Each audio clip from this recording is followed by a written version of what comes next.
저희 가정에는 9살, 6살 된 두 아들들이 있습니다. 자녀들을 이제 어느 정도 다 키우신 장성한 자녀가 있는 부모님들께서는 저희 아이들 나이를 들으실 때 아이들 참 귀엽겠다라고 생각하실 수 있지만 요즘 저는 요 귀여운 자녀들로 인해 커다란 번민에 쌓일 때가 있습니다. 우리가 자녀를 키울 때 훈육을 해야 하는데요. 여러분, 우리는 왜 자녀를 훈육할 때 고민을 하게 될까요? 자녀에게 내리는 징계가 징계 그 자체의 목적을 두고 있지 않기 때문입니다. 너무 아프고 또 괴로울지라도 이 시간들을 통해 아이들이 자신이 무엇을 잘못했는지, 그리고 그 자신은 똑같은 잘못을 저지르지 않기를 바라는 마음이 저를 포함한 모든 부모에게 있기 때문이죠. 오늘 우리가 함께 읽은 이 본문의 말씀들을 보면 연이어서 하나님의 심판에 대한 무서운 말씀들이 등장합니다. 하나님께서는 에스겔에게 기이한 행위를 명령하시죠. 날카로운 칼로 에스겔의 머리털과 수염을 깎아서 이것을 3등분한 후에 보관하라는 것입니다. 예루살렘이 함락될 때 3분의 1은 성읍 한가운데에서 불사르고 3분의 1은 성읍 둘레를 돌며 칼로 치고 나머지 3분의 1은 흩으라는 명령이죠. 하나님께서 에스겔에게 명령하신 이 상징적인 행위가 도대체 어떤 의미인지는 사실 12절에 오늘 본문 12절에 이미 설명이 되어 있습니다. 제가 12절을 읽겠습니다.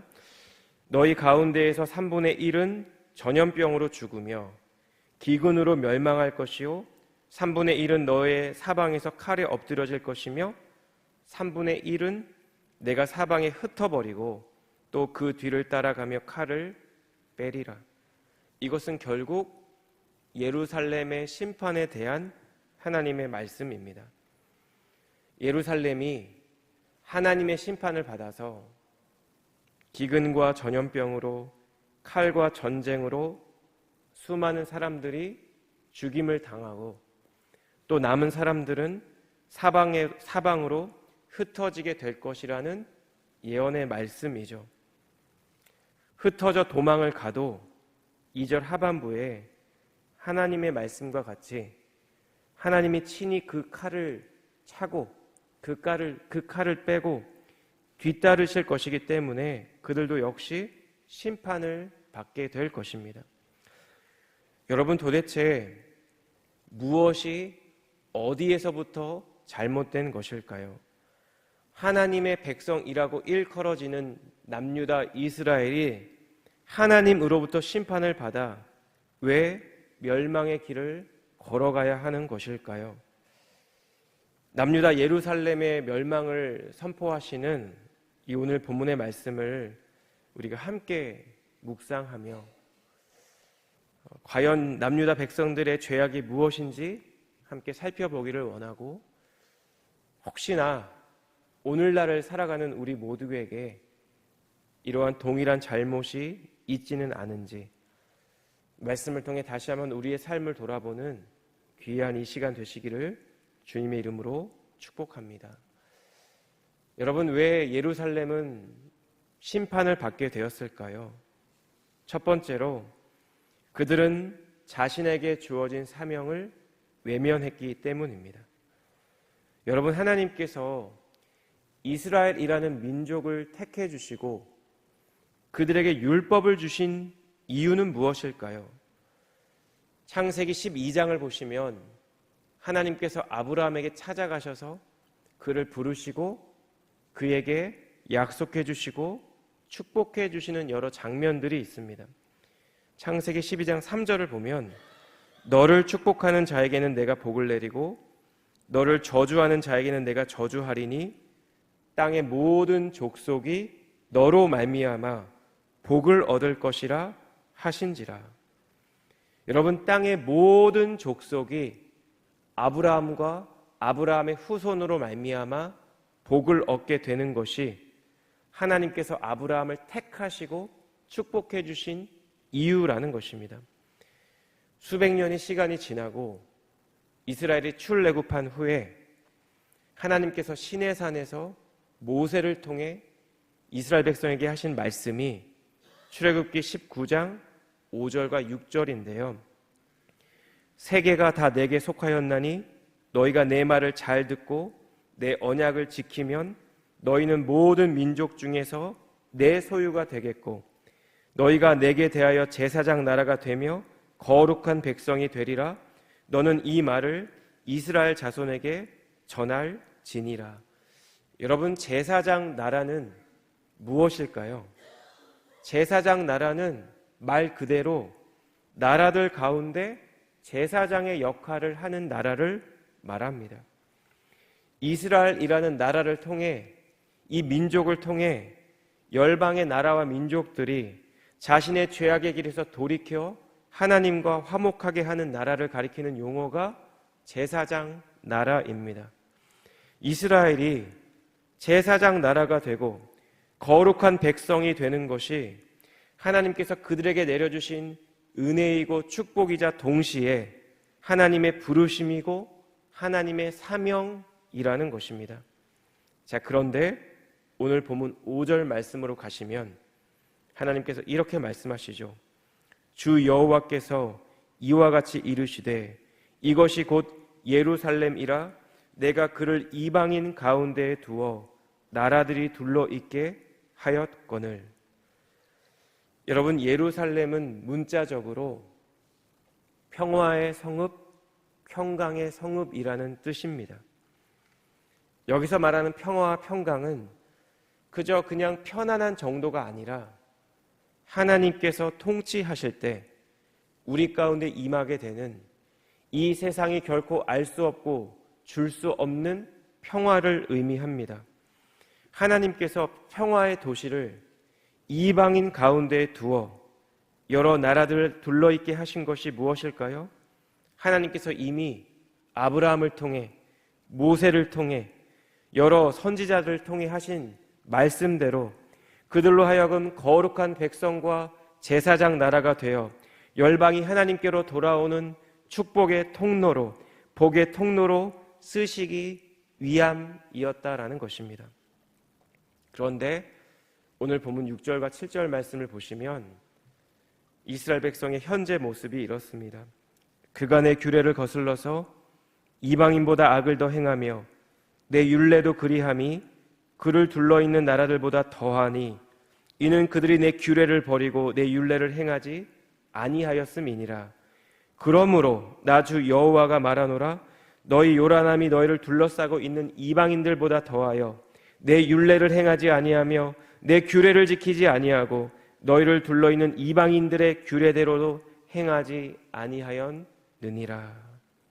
여러분, 그들은 세상 만민들 중에 가장 작고 연약한 민족이었습니다. 그럼에도 불구하고 그들을 선택해 주신 하나님의 은혜와 축복을 망각해 버렸습니다. 이 세상에서 하나님이 선택하신 유일한 민족이라는 착각 속에 하나님의 축복을 당연한 것으로 여겼습니다. 이러한 교만함으로 그들은 타 민족들을 멸시하면서도 아이러니컬하게도 그들에게 하나님이 지키라고 주신 규례와 율례는 버리고 행하지 않았습니다. 오늘 말씀을 보시면 하나님도 모르고 하나님의 율례와 규례도 받지 않은 이방인들보다 더 악한 행동을 하며 사는 것이 이스라엘의 죄악이었습니다. 11절을 보시면 그들은 여호와의 성소를 더럽히고 이방의 우상을 숭배했다라고 전하고 있습니다. 여러분, 결국 주님의 사명을 외면하고 주님의 명령을 순종하지 않은 것이 이스라엘의 커다란 잘못이었습니다. 여러분, 그렇다면 에스겔이 전하고 있는 이 본문의 이 말씀은 우리는 하나님께서 우리에게 주신 사명을 어떻게 대하며 살아가고 있는지를 묻고 있는 것이 아닐까라는 묵상이 되는 것이죠. 여러분, 사도 베드로가 소아시아에 있는 교회들에 전한 메시지가 베드로 전후서인데요. 베드로전서 2장 9절에 우리가 잘 알고 있는 이 말씀이 있습니다. 그러나 너희는 택하신 족속이요 왕같은 제사장들이요 거룩한 나라요 그의 소유가 된 백성이니 이는 너희를 어두운 데서 불러내어 그의 기이한 빛에 들어가게 하신 이의 아름다운 덕을 선포하게 하려 하심이라. 저와 여러분들은 어느 날 누군가를 통해 듣게 된 말씀으로 예수님을 나의 구원자와 주님으로 고백하게 된 하나님의 선물을 받은 사람들입니다. 이것이 주님이 우리에게 주신 축복이고 은혜죠. 그런데 사도 베드로의 말에 따르면 이것은 동시에 주님의 부르심입니다. 사도 베드로는 하나님의 자녀가 된 성도들을 향해서 택하신 족속, 왕같은 제사장, 거룩한 나라, 그의 소유가 된 백성이라고 선포하고 있습니다. 그리고 그의 기이한 빛에 들어가게 하신 아름다운 덕을 선포할 것을 우리에게 말씀하고 명령하고 있습니다. 여러분, 주님 앞에서 우리의 삶을 돌아보아 발견되는 죄악을 회개하고 통회하고 그래서 다시금 하나님의 거룩한 백성, 주님의 소유가 된 백성이 되라는 것입니다. 하나님의 자녀의 합당한 삶을 살며 우리의 입술과 삶으로 그의 기이한 빛에 들어가게 하신 아름다운 덕을 선포하는 것, 이것이 우리를 향한 하나님의 부르심이라는 것입니다. 여러분, 이 부르심은 해도 되고 안 해도 되는 것의 성질이 아니죠. 여러분, 하나님의 명령과 부르심에 순종할 때 우리는 계속해서 구원의 길, 생명의 길을 걷게 되지만 순종하지 않으면 멸망의 길로 갈 수 있다는 사실을 이미 출애굽 1세대가 보여주었고 오늘 에스겔서의 말씀이 우리에게 분명히 말씀하고 있기 때문입니다.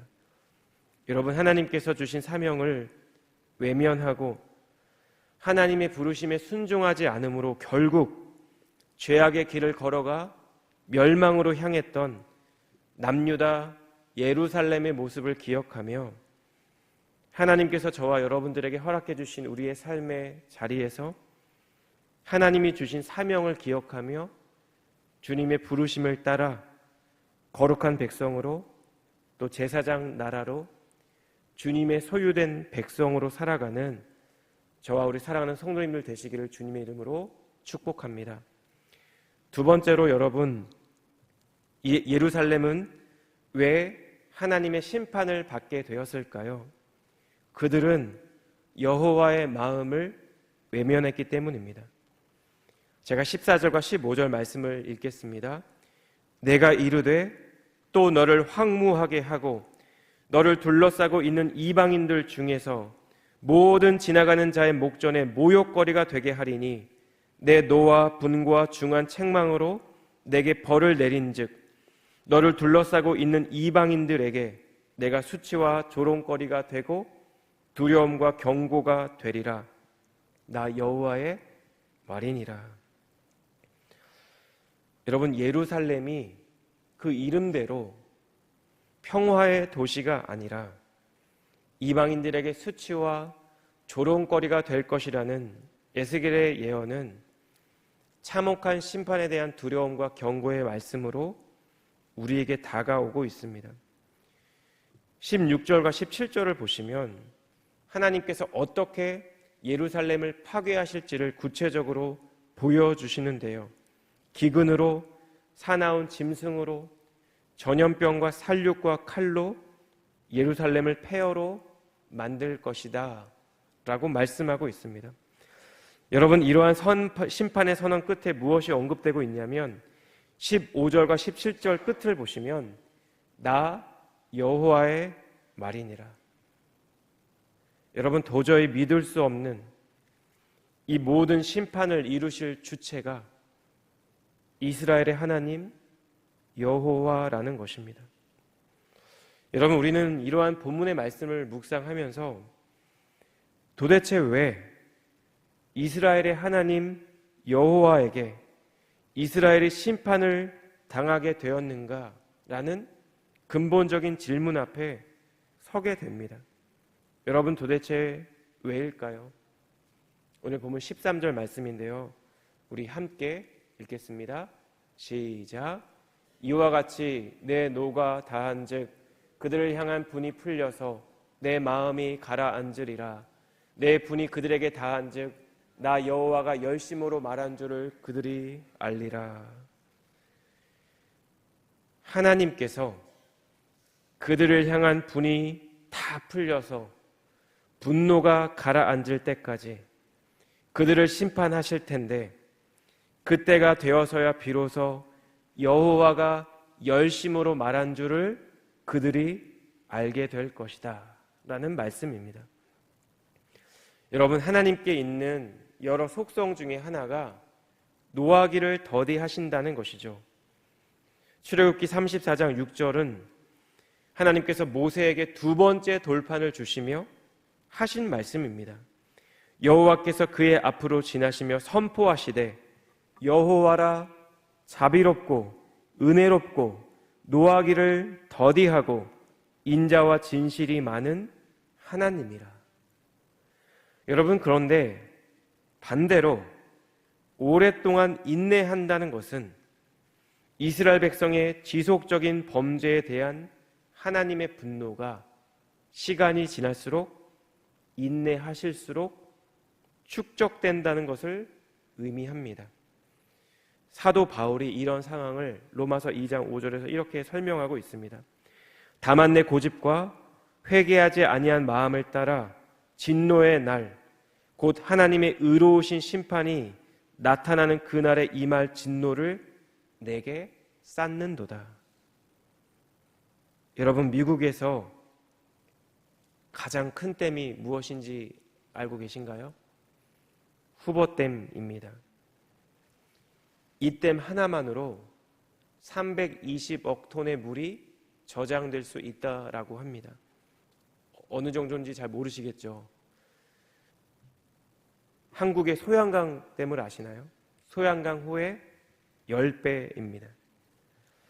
여러분, 그런데 이렇게 크고 거대한 댐일수록, 그래서 엄청나게 많은 물을 저장할 수 있는 댐일수록, 만약에 이 댐이 무너지면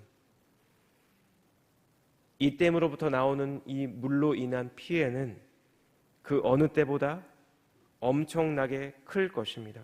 왜냐하면 어마어마한 양의 물이 한꺼번에 쏟아질 것이기 때문입니다. 여러분, 오늘 보면 13절 말씀은 이처럼 오래 참으신 여호와의 분노가 폭발하게 되면 이스라엘이 엄청난 하나님의 진노의 심판 앞에서 처절하게 멸망하게 될 것을 말씀합니다.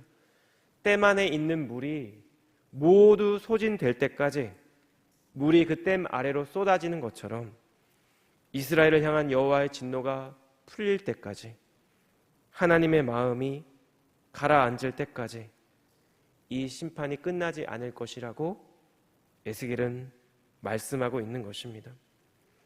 저는 본문을 묵상하다가 이 13절 하반부의 말씀이 개인적으로 많은 묵상이 되었습니다.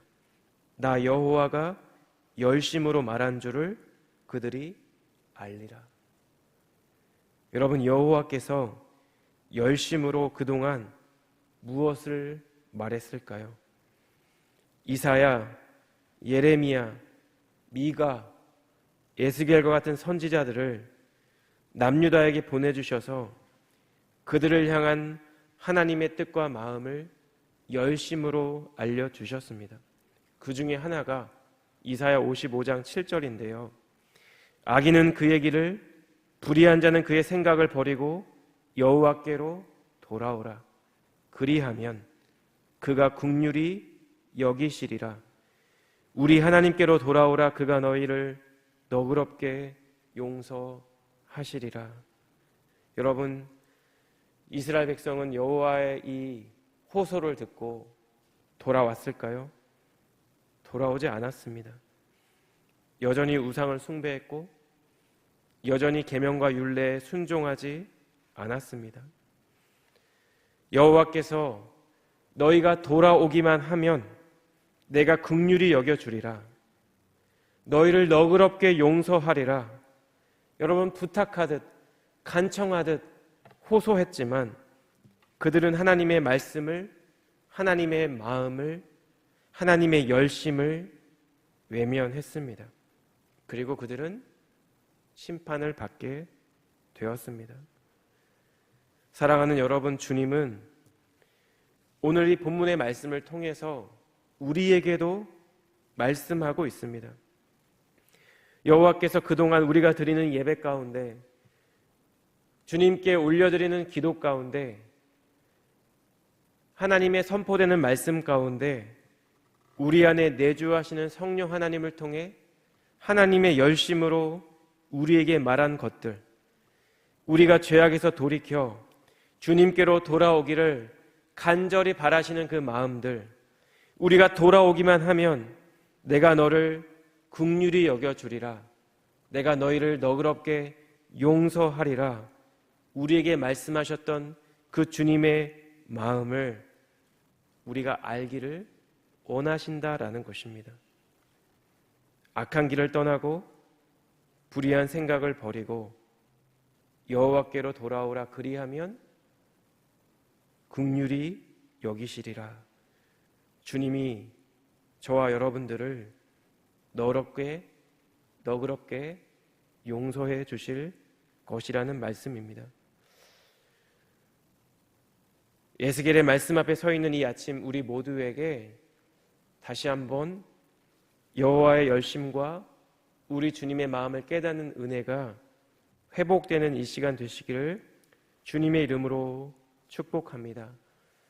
말씀을 묵상하며 다시 한번 나의 삶의 자리에서 우리 주님이 나에게 주신 사명을 기억하고 나를 향한 주님의 마음을 깊이 깨닫는 가운데 우리 안에 있었던 죄악의 길에서 돌이키는 은혜가 있고, 더 나아가 하나님의 소유된 백성으로, 제사장 나라로 그의 빛에 들어가게 하신 아름다운 덕을 선포하라는 주님의 사명을 감당하는 자로, 주님의 마음을 아는 자로 오늘 하루의 삶을 살아가는 저와 우리 사랑하는 성도님들 되시기를 주님의 이름으로 축복합니다.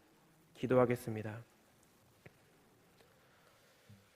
사랑하는 하나님, 이스라엘의 심판과 멸망을 예언하는 오늘 본문의 말씀 앞에서 다시 한번 나의 삶을, 나의 내면을 돌아보게 하여 주시니 감사합니다. 하나님이 내게 주신 사명이 있음을 알면서도 이를 외면하고 살고 있지는 않은지, 죄악과 헛된 생각에서 돌이켜 주님께로 돌아오기를 바라시는 주님의 마음을 알면서도 그렇게 행하지 못하고 있는 나의 삶의 영역이 있지는 않은지 주님, 이 시간 다시 한번 돌아보게 하여 주시옵소서. 이 땅에서 저희 모두를 하나님의 자녀로 삼아주시고 거룩한 백성으로, 제사장의 나라로, 하나님의 소유된 백성으로 부르시는 하나님의 부르심과 사명을 기억하게 하시고 그 사명의 자리에서 주님의 뜻을 이루어가는 저희 모두가 될 수 있도록 하나님 은혜를 베풀어 주시옵소서. 죄악의 길에서 돌이키고 헛된 생각을 버리며 다시금 예수 그리스도의 거룩하신 보혈 앞에서 우리의 모든 죄악이 정결케 되고, 그래서 다시금 주님의 마음을, 주님의 열심을 아는 자로 오늘 하루의 삶을 살아가는 저희 모두가 될 수 있도록 하나님 은혜 베풀어 주시고 우리 가운데 함께하여 주시옵소서. 그렇게 행하실 주님께 감사드리며 이 모든 말씀 예수님의 존귀하신 이름으로 기도하옵나이다. 아멘.